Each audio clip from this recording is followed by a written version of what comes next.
Okie doke. This is a cold open, just like Saturday Night Live. Ha ha! For some reason, our intro wasn't available. So here I am, just poof. And apologies for a slightly late beginning. Hope you're all there. This being a Friday, November 17. Well, I was just about to say what I always say. I don't know where to start. Let's start with something a little more frivolous. Although to this woman, it won't be. I don't watch local TV news, so I didn't see this story, and I'm hoping some of you did. But I just saw it mentioned on Twitter. It's a local story.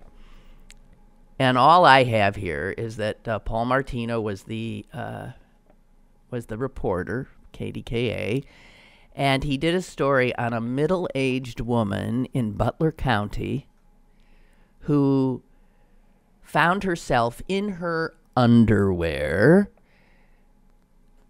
handcuffed at gunpoint by police, and then put into their car, police car. Obviously, this is a woman in underwear under arrest.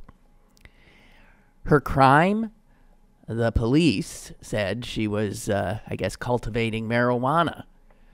But apparently, they mistook the woman's hibiscus plant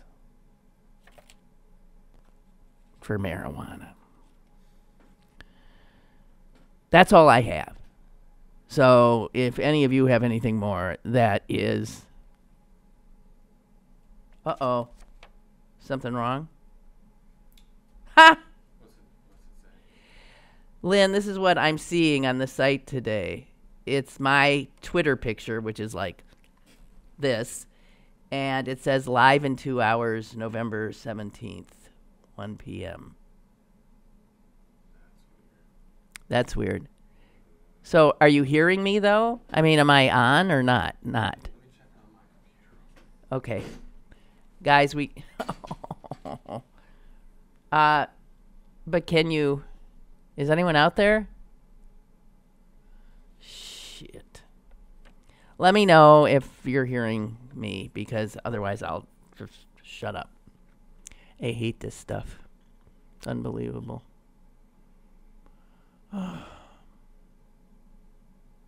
For this, I wake up earlier than I want to. I subject myself to 4 newspapers and Twitter and race downtown to get stuck in gridlock, desperately looking for a place to park the car, and racing up here to the 22nd floor, and obviously I'm not on.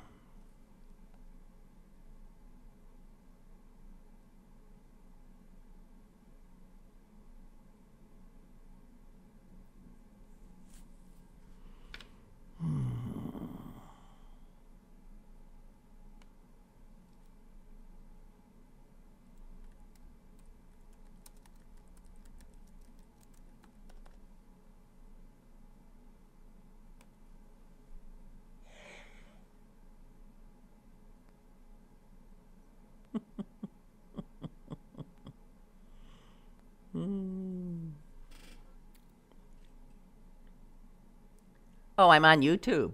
I'm just sitting here chuckling to myself. Am I on? Okay, Milt says, loud and clear on YouTube. I'm seeing you okay and hearing you okay. Beth says, you're on. Okay, well then I'll stop chuckling to myself and muttering. And something's wrong somewhere, though, I guess. And I've lost my producer who's run scurrying someplace for something. So anyway, I'll just keep going. So did you hear the story I was telling about some middle-aged woman arrested in Butler, arrested by police, handcuffed at gunpoint, shoved into a police car in her underwear for the crime of growing a hibiscus. A hibiscus, who the idiot cops mistook for marijuana.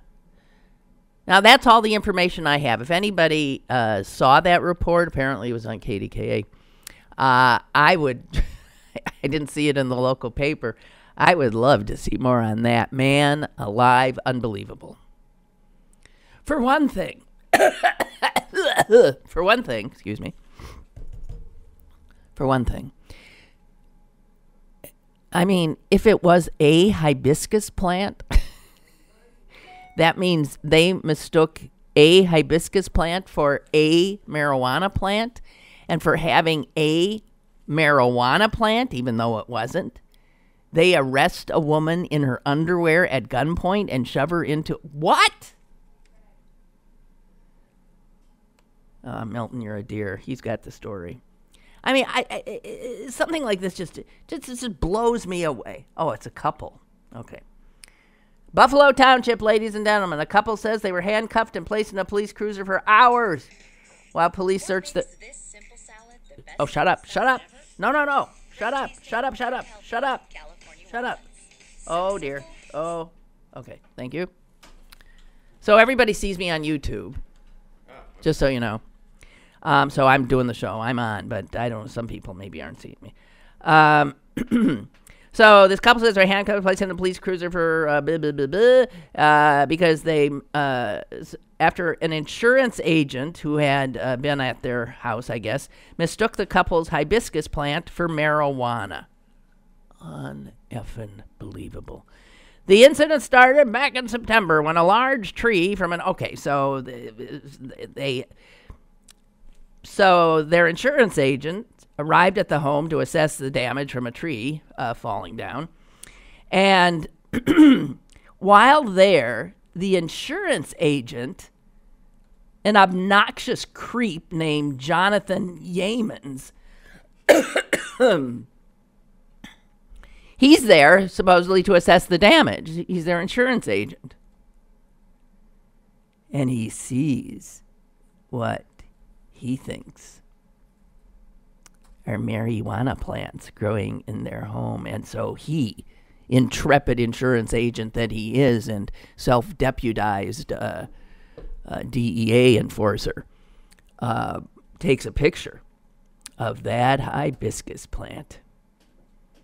It was in the backyard, by the way. And he sent those photos to the cops saying, look at what's going on right here in Buffalo Township. So the crack Buffalo Township Police Department obtained a search warrant, arrived at these poor people's home to search the property.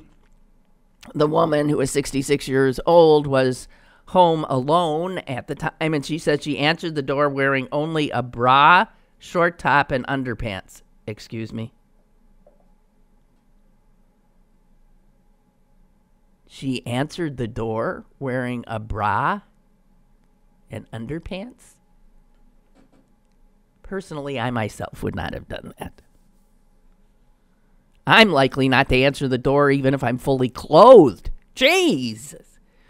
I don't understand people anymore. I really don't. I don't.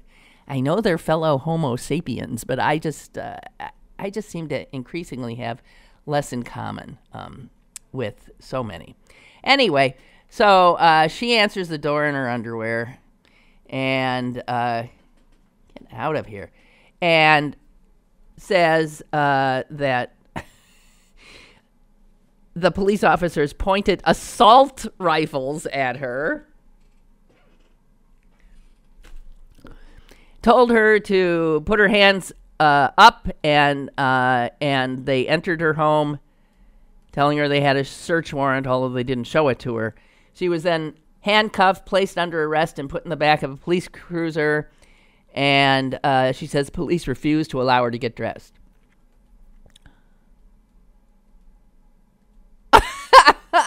I'm sorry. You can't make this up. So Audrey, this is the woman, 66 years old, is then quoted as saying, I didn't because they wouldn't let her put on her clothes. I didn't want too many people to know what had happened because I really don't like being stood outside in my underwear. No, I think most of us probably wouldn't. But on the other hand, Audrey, you opened the door in your underwear. When Audrey asked police what was going on, they told her they were searching for marijuana. Audrey says she told them, I don't have no marijuana.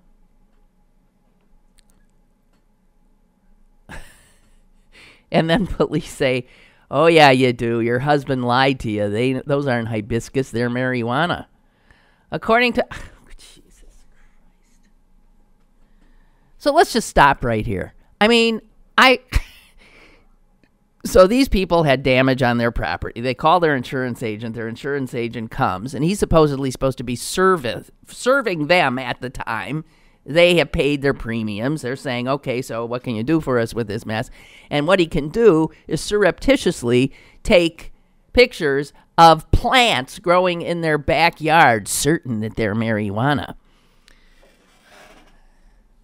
You know, I have to tell you, if it was marijuana, I don't give a shit. Nor do I think the crack Buffalo Township Police Department should be getting search warrants and banging on people's doors with assault rifles over a plant.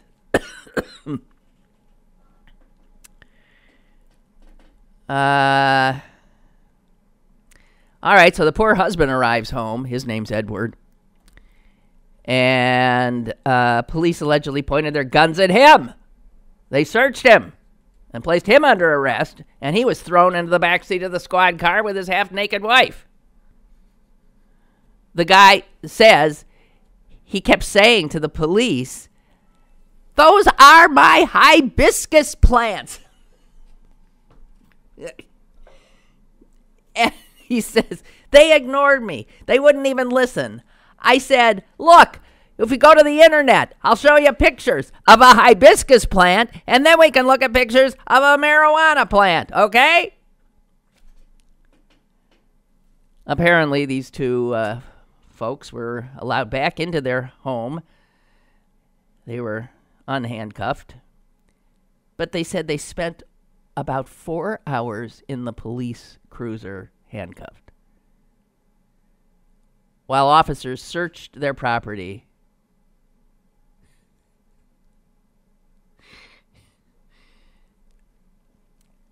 The Kramers, that's their name, had to repair damage to their home caused while police were searching. And their insurance company sent them a policy notification almost 3 weeks after the incident, claiming that marijuana had been found on their property and their insurance policy would be canceled. Oh, Jesus! You know, I got to tell you, it's these little stresses in life that can send somebody raging and over the cliff. I'm just...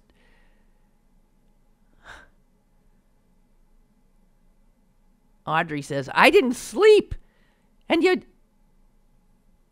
I don't like being at the house by myself anymore. Anyway, I think they're suing. Their attorney says, by what logic can police officers take a 66-year-old woman in her underwear outside, place her under arrest, keep her cooped up in the back of a police car for 4.5 hours? And Audrey had this to say, I'm starting to understand why a lot of the public do not trust the police.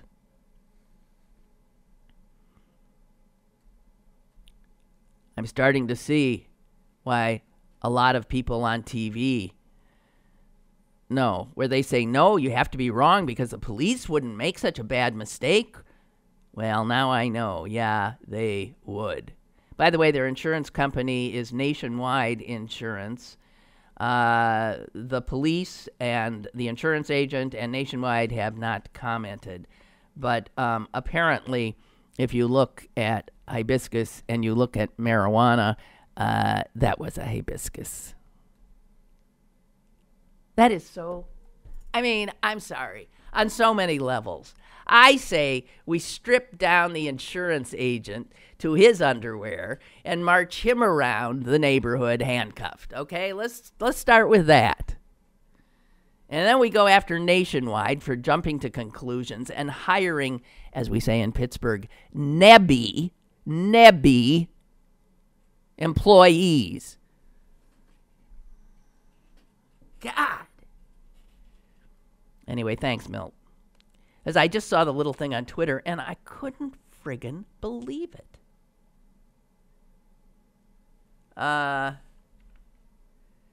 Someone can't get through on the phone. Oh, we're really having some difficulties here today, guys. I'm sorry about that.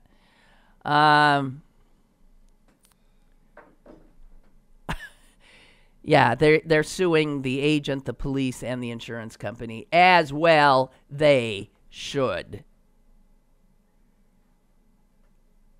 A hibiscus? Well, it's got the same kind of pointy little leaves, but that ain't no marijuana plant. Jesus. And excuse me, but as I said before, even if it were one measly marijuana plant growing in these people's yard, who gives a shit? Well, the good taxpayers of Buffalo Township are going to give a shit because they're going to end up paying a nice little settlement for this baby. Absolutely. Okay. So, guys, thank you, and sorry for the blah, blah, blah, blah. Roger writes, is this couple now getting medical marijuana prescriptions from their doctor due to their psychological trauma? That's great. That's great. She can't sleep. She's afraid to be in the house by herself. She's taken to only answering the door fully clothed. Yeah, I would think she would, have a pretty good case for getting a prescription for some of that marijuana. God almighty!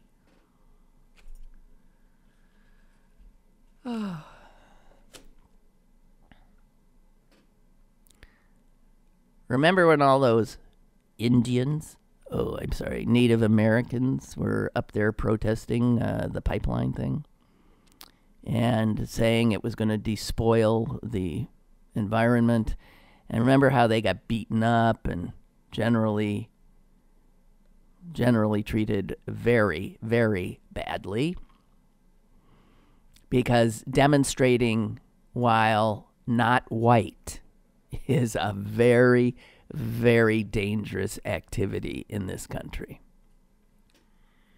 Anyway, exactly what they said has happened. The Keystone Pipeline, ladies and gentlemen, has been shut down temporarily due to a leak, indeed, in South Dakota, the very place where these guys were manhandled by law enforcement for stating the obvious and, in fact, predicting what would happen. So it's shut down till they, I guess, can get their act together. This is in South Dakota. Meanwhile, just south of South Dakota in Nebraska, apparently Nebraska is about to decide whether or not to allow an additional pipeline coming out of Canada to come through their environs, and maybe they'd like to just take a little trip up north there and see what's going on. Okay. I just got a little of this and a little of that today. So if there's something you want me to talk about, just email me. Okay? Lynn at pghcitypaper.com. Here's what the New York Times had to say about that tax bill that the GOP was hooting and hollering about passing yesterday in the House. They said, it is so cartoonishly evil that it could have been dreamed up by Mr. Burns from The Simpsons. cartoonishly evil. Yes, the grand old party. And the grand old party, you see unanimously, Georgia, Alabama, Arkansas, what the hell, I get them all mixed up, Alabama. Alabama's Republican Party has said to a man and a woman, we stand behind our great nominee, Roy Moore, twice tossed off the Supreme Court of the state for standing on principle, and now under unfair attack by a lot of middle-aged women who claim they were once teenagers.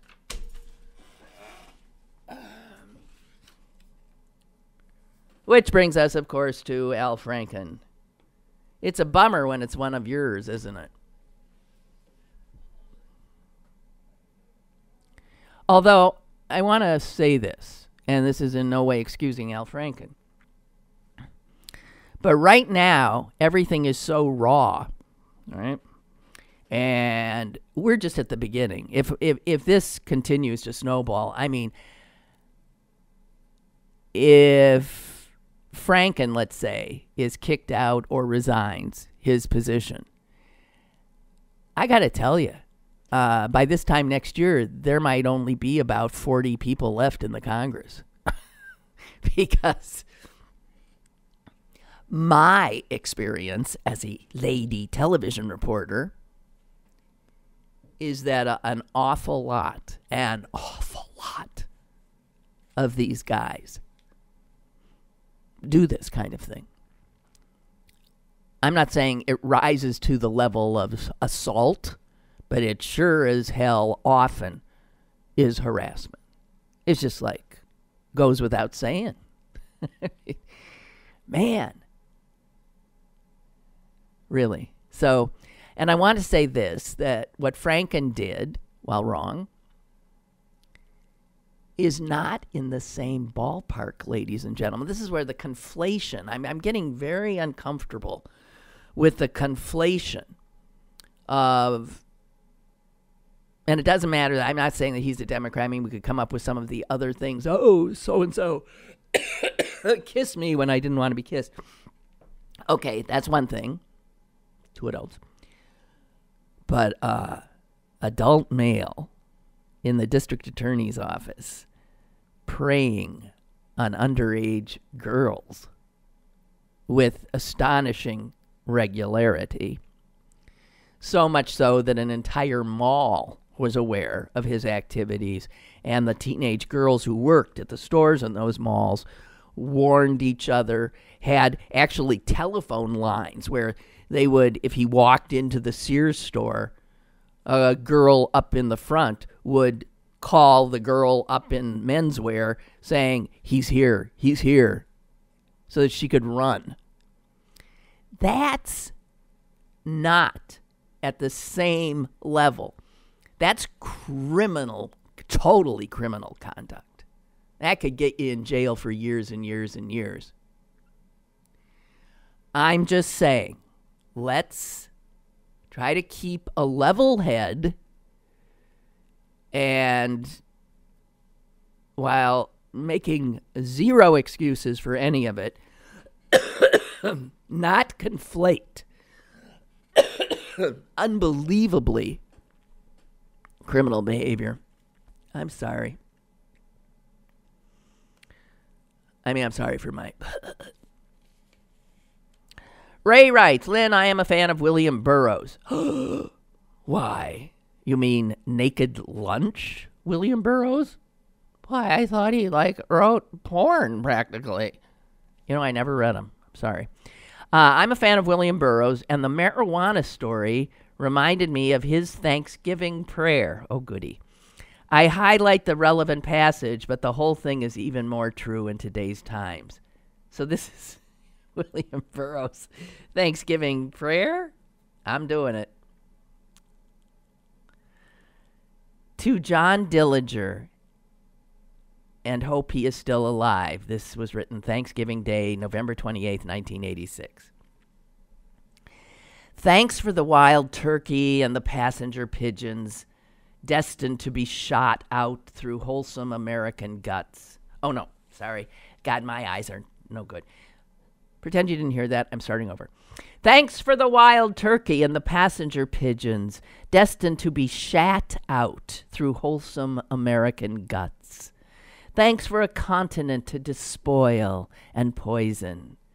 Thanks for Indians who provide a modicum of challenge and danger.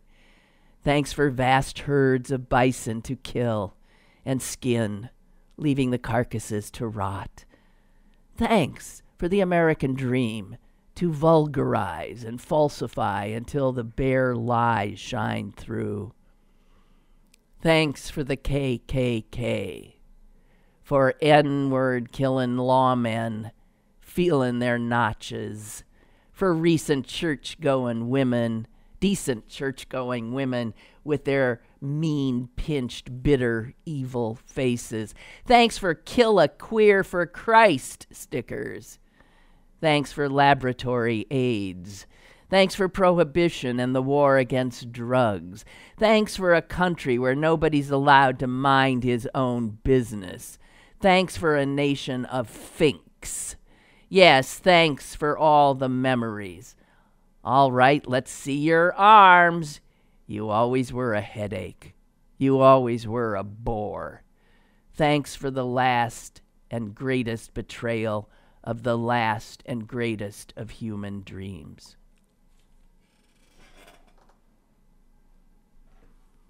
Wow. Wow. Thank you, Roy. It's not often Ray. I'm not in my right mind today. Excuse me. I really am not. Thank you, Ray. It's not often we have poetry on the program. But I was saying last night when I introduced Randy Rainbow, it's times like these, historic times, when art and artists, when the creative class begins a tsunami trying to come in their art, music, art, poetry, song, I said that before, film, prose, trying to come to terms with where we are, how we got here, and where we need to go. And so artists end up leading a lot of revolutions, or certainly defining them and inspiring them. So poetry, yeah. I'm not surprised. Yeah, poets speak often truth. That's one powerful thing, and that's his Thanksgiving prayer, at which he dedicates to John Dillinger.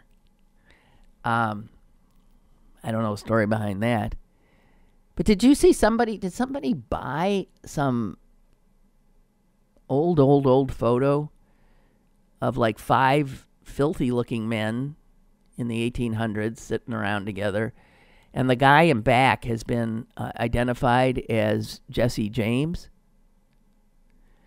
and the guy just 2 men over and to the right is identified as Pat Garrett,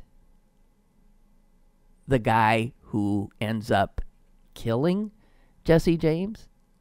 Did you see that picture? Whoa. I mean, whoa.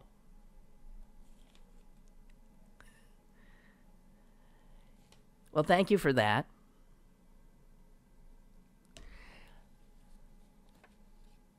I've never been a huge fan of Sarah Silverman's comedy, but I am becoming a huge fan of her humanity.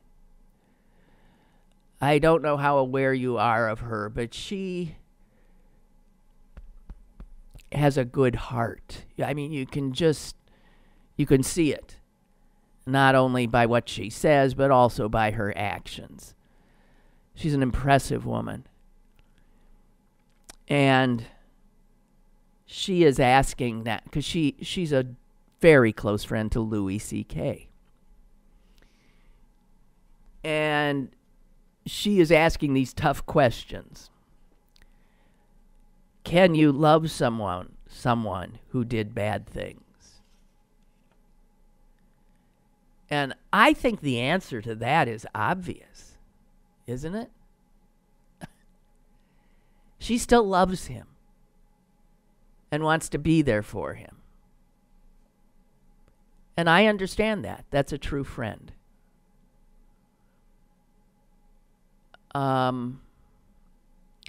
Because this time we're in right now in regard to this sexual harassment and assault is such that, again, we're not allowing any gradations. We're not allowing it. And I understand. I mean, at this, because it's unbelievable that we're at a time when women, at least some, finally feel they can come out of the woodwork and say, you SOB, you did that to me.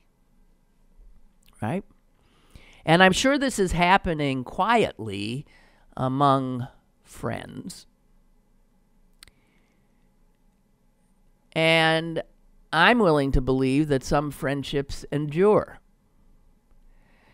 Because the question, can you love someone who did bad things, suggests that there are people who didn't do bad things? Name me the person. You ain't looking at one. And I'm a pretty good person. I mean, humans do bad things. You can say, well, yeah, I did a bad thing, but it wasn't that bad thing. Yeah. There's gradations.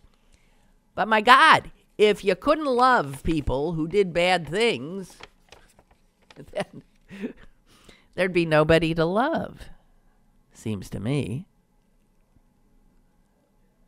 And how would Jesus answer that question? Not that I'm a theological scholar, but my whole sense of Jesus is that he was all about, right, forgiveness. We, as a people, are not. And it's exactly the people who say they're the Christians, and this is a Christian country, who seem to be the most unforgiving, unless it's somebody they want to elect to a position of power. Oh, there's so much for us to take in, and I totally comprehend anybody who checks out for the moment, for a month, a year, who the hell knows. Here's a cute story. Did you see the story from Japan? I love this story. Talk about a cultural difference. In America, as you know, honor is something that really is not, we don't even have a concept. We are not in any way a culture based on honor. We're not. Japan is. So that to dishonor in any way is to immediately, start bowing and apologizing. And we don't, believe me, we don't do that. So I really love this story. The Metropolitan Railway Company in Tokyo, they run all those amazing trains, unlike anything we've got around here, because of, we're sort of a second world country now. They posted an apology on their website on Tuesday for, quote, the severe inconvenience imposed upon our customers. And they really humbly begged their customers to forgive them. Do you know what the incident was? I shall tell you. One of the trains left the station 20 seconds early.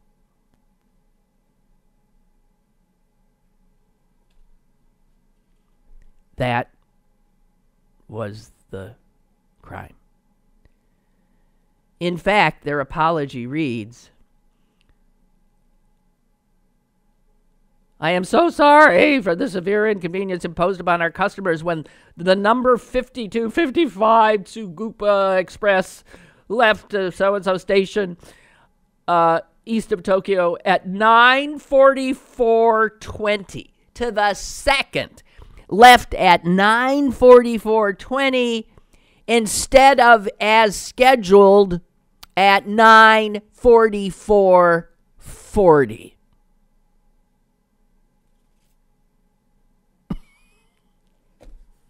I mean, what?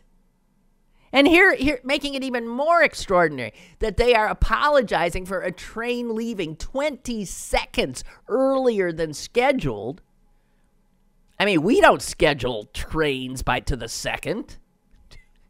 We're lucky if they show up within the hour. So, the amazing thing about this apology from the Metropolitan Intercity Railway Company is that, get this, no passengers were inconvenienced. Even though they said, we're sorry for any inconvenience. No passenger complained.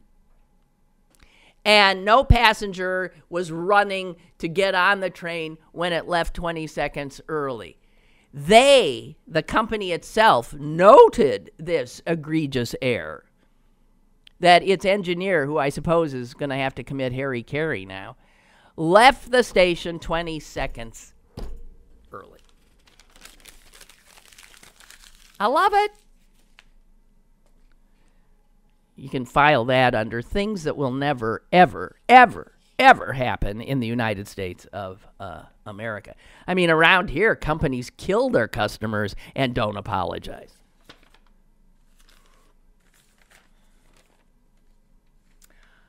It's a good day for another wolf who's been given a new hen house. Did you see this? Mick Mulvaney. Good Irish boy. Mick Mulvaney is Trump's budget guy. He heads the Office of Management and Budget. That's what it's called, yeah. OMB. And he's been given a whole new job in addition to heading the OMB, which is a huge job. But you see, some guy left another agency, and in the interim, Mick Mulvaney has been told, you take that over as well. We'll try to find somebody eventually, although in the Trump administration, you can't be sure. Mr. Mulvaney has been now put in charge on an acting basis of the Consumer Financial Protection Bureau. This is an organization that is supposedly supposed to look after your interests. Consumer Protection Bureau. Supposed to look after our interests, supposed to has become a big overseer of what banks are up to with our money. And the head of it, Richard Cordray, has said he's out by the end of the month. And he was despised by Republicans because he actually took seriously the job to which he was appointed, which was to be an active watchdog on behalf of consumers. I don't know if he was forced out or he couldn't take it anymore. I don't know. But putting Mick Mulvaney, who already has a large job, head of OMB, to now take over that consumer watchdog agency as well, shows how much they care about consumer watchdog agencies. And to make it even more delicious, Mick Mulvaney, who used to be a Republican member of Congress, was the co-sponsor, while he was a Republican member of Congress, co-sponsored legislation to shut down, to wipe out the Consumer Protection Agency he now will head. So, as I said, good day for another wolf. Bad day for the hens. You can't make it up. You can't make it up. Scott Pruitt at EPA. Now Mulvaney at Consumer Protection. The people who forcefully and actively tried to upend these agencies, went to battle with these agencies, tried to destroy these agencies, now because of an election.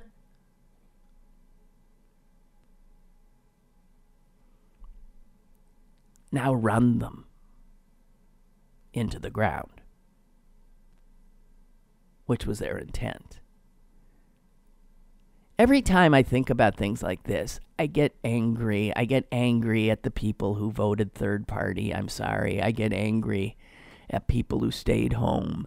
I get angry because they just hated Hillary Clinton and they thought Trump couldn't win anyway. I get angry. Because you add up all those people, or just add up the people who couldn't be bothered to vote, and you get Donald Trump. And the horror of that reality, of course, makes itself known with numbing regularity. So here's some good news. And I didn't see this reported anywhere. I want to thank a friend for sending me the story from the Pittsburgh Courier. On Election Day last week, there was a, as far as I know, underreported, little reported victory in Bridgeville. And it's just a wonderful story because the people of Bridgeville voted into office as their mayor an 83-year-old black woman. I gotta tell you, there's something wonderful about that. Bridgeville, it's not exactly majority black population. Bridgeville. They put into office an 83-year-old wonderful woman. Black. Betty Copeland. And this is a woman who has spent her whole life doing good stuff. Volunteering, being a local activist. Just a good soul. She never thought about running for any office, but somebody suggested she do it, and she thought, oh, well, I'm not really doing anything now. 83! She won. I love it. Good work. Good work to the voters of Bridgeville. That's a feel-good story. And if you want more of the story and get to know Betty a little bit better, check out the Pittsburgh Courier website because it made me smile. Oh, dear. So, can you take another little story about the FCC? The FCC now in the thrall of people who also do not believe in regulating the very industry that the FCC is supposed to regulate. That would be communications. That would be TV and radio, cable, stuff like that. The FCC is now headed by a guy who I think does not believe it should exist. But that's the case, again, when you elect Republicans. They don't believe in regulation. They believe in unfettered capitalism, which I think is sort of where we are. And it's why you have so many people who are dispirited, who aren't making it anymore, who feel like the government doesn't represent them anymore, because it doesn't. So the Federal Communications yesterday voted. Party line, but they voted, and the Republicans won because elections have consequences. They now will allow, in the same city, one company to pretty much own every news outlet. Now let's stop and think about this. Used to be you couldn't own the news, the same company could not own the newspaper and the TV station. How quaint. Because now the same company can own the newspaper, a few TV stations, and a lot of radio stations. They can control what people get as news. And that's the truth. That's what they're going to be able to do. And stop and think. We're living in a day when the local newspaper is shrinking and shrinking. Its reporter staff shrinking and shrinking. Local newspaper is pretty much almost disappearing in some places. And most Americans now report that they do get their local news from the television, which is a frightening thought too. Because as I said, I don't even watch local television news anymore, because if you watch local television news, they don't cover the stuff you need to know. They don't cover boring hearings, tell you what's really going on behind closed door, today in city council, today at county council, meanwhile in Harrisburg. They don't tell you that. They do water main breaks and cops and robbers shooting them up, and they do stuff from, people like it better. Or they do football and weather. That's what they do. So if you get your local news from TV and the local paper has like one paragraph on local news these days, everything else from, services outside of the city, then you tell me if we're going to have an informed citizenry here in Pittsburgh, Pennsylvania, or any other city in this country. And the companies that are groomed to take over with this rule down are all right-wing. I mean, they're right-wing. They're propaganda outfits like Sinclair Broadcasting that almost makes Fox News look like a reliable source. So I hate to tell you guys, but that's where we're heading. And that actually, this FCC story, I think, is the most frightening story I read today. Because where are you going to find out what's happening? I assure you, a Sinclair-owned TV news operation ain't going to tell you. No, seriously, it's not going to tell you. And even some of the others that are not owned by essentially propaganda outfits, they're not going to tell you either, because they want to attract as many eyeballs as possible, because that's how they make their bread. And you don't attract eyeballs by telling people what they need to know, because it often isn't exciting or sexy. You attract eyeballs by fires, crashes, miserable people, football, feel-good stories, and weather. So the reality is, you think we're stupid now? Jeez. And because we are. We're pretty damn stupid now. I just want to, before the show ends, and I'm sorry about the disjointed nature of today's show. I think it is. I just want to say that when I saw that Trump today actually tweeted making fun of Al Franken, calling him Frankenstein, and misspelling Frankenstein in the process, too, I thought, you idiot. Why would you insert yourself into something like this? You, sir. Al Franken didn't do anything compared to what you have bragged about doing.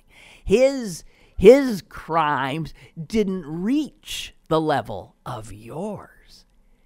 And yet there you are gloating. There you are saying nothing about Roy Moore and little girls. So somebody out there in Twitterville put out again the audio that America heard, Trump speaking, not only acknowledging that he sexually abused women, harassed them, but bragging about it, laughing about it. And let me just remind you what our president said, and also let me remind you that this country elected this despicable human, knowing this. Something I will never personally get over. I guess rather than voting for a woman. I guess that was I have to vote for this guy. I mean, I can't vote for her. So here is what the President of the United States said while running for the office. I did try and fuck her. She was married. I moved on her like a bitch. But I couldn't get there. I just start kissing them. I don't even wait. And when you're a star, they let you do it. You can do anything. Grab him by the pussy. You can do anything. So we're going to throw Al Franken out, and we're going to maybe good people of Alabama are going to elect Roy Moore and elect this guy. And we're going to guillotine Louis C.K., but even Kevin Spacey, who's a total creep. Kevin Spacey, who played a president on television, will take him down. But the actual president, I tried to fuck her. She was married. I moved on her like a bitch. That's our president. That's the guy who thinks that he is in a position to enjoy Al Franken's misery, to laugh about it. Incredible. Oh, and you see, I also, some people would say the worst thing, I said the FCC thing was the worst thing I read in the last 24 hours. Other people I know would say it's the elephant thing. You do have to ask, what kind of evil sons of bitches? Knowing that elephant populations are rapidly declining.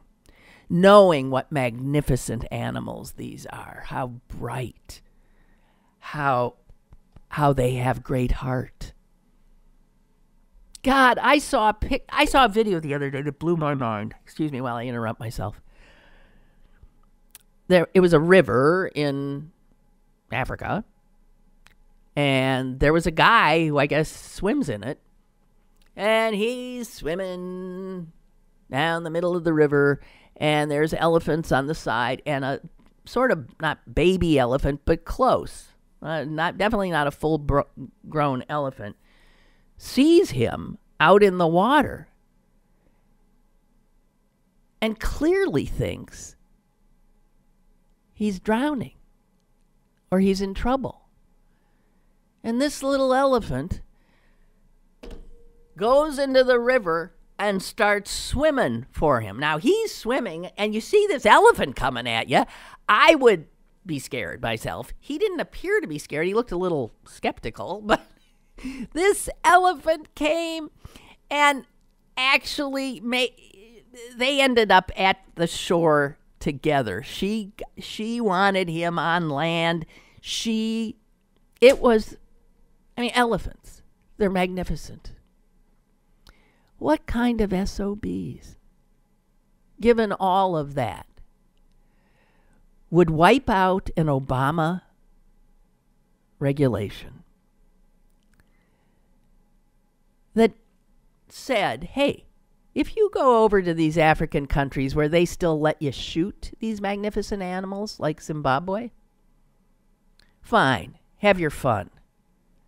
But you ain't bringing the trophy back to this country.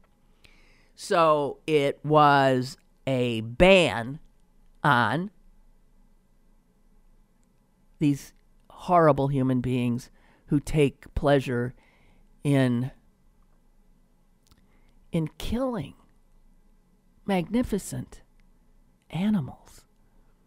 Saying, okay, we can't do anything if that country lets you do this, but this country won't let you bring back the trophy. Now they can. Trump took care of that yesterday, too. And by the way, the African elephant population has drastically declined in just the last 10 years, shrinking by up to 30%. But, you know, the president's sons like to kill these endangered animals. And then they like to bring their heads and their hooves and their tusks home and decorate their houses, I guess, with them. To me, it's absolutely mind-blowing.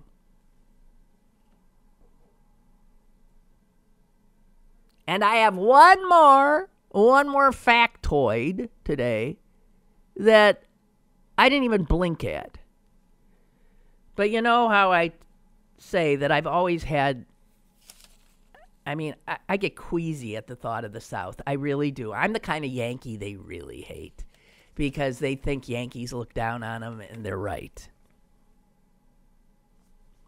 I think so much of their culture is repulsive. And I still see it playing out day after day after day, their narrow-minded, despicable culture, wrapped in the flag and their religion, neither of which they understand. I don't understand people who have the choice to get the hell out of some of these states that are so appalling. But while we've been looking a lot at Alabama, let's just take a little look at Mississippi. Because here's a fact about Mississippi. The infant mortality rate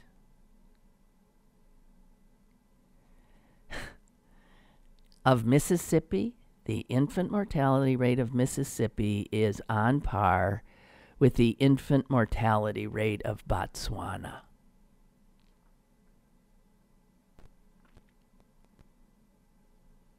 Wow. Amazing. And in fact, the infant mortality rate of the entire United States is one of the highest among any wealthy, among the wealthy nations of the world. But we're exceptional. And we're better than anybody else. So let's not let the facts get in the way. I'm sorry. I worked myself up. Excuse me. So just remember 83-year-old Betty Copeland. That's a great story. And remember the Japanese apologizing for a train leaving 20 seconds early. And just remember the good stuff, okay? The stuff of people acting in a good way. Having good, high standards. And I hope you enjoy your weekend while you're at it. Okay? I'll see you Monday. Thanks. Bye.